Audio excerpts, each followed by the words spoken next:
Tiff, you.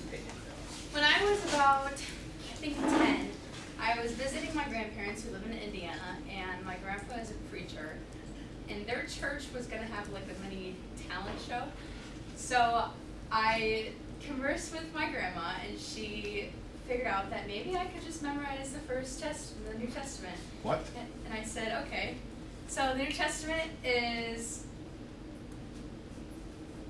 Matthew, Mark, Luke, John, and so on and so forth. So I memorized all of these books in the New Testament of the Bible, and I really don't remember them now, but it was something cool that I did then, and I memorized and got up there, and I just kind of like rattled off the names and really didn't know what I was talking about.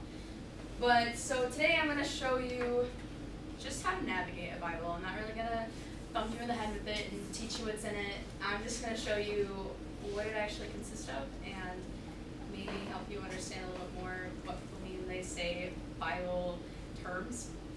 So in the beginning of the Bible, there's a table of contents. Now I have a few Bibles here. I have the King James Version, which I think is most popular. Why? It is directly translated from Hebrew and Greek, which the Bible is written in. What makes it so popular though, Tiff? Why is it? It's just a common thing that everyone reads. It was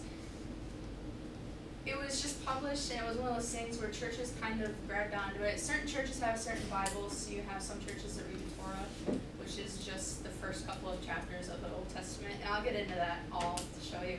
Okay. But the table of contents consists of the Old Testament and the New Testament.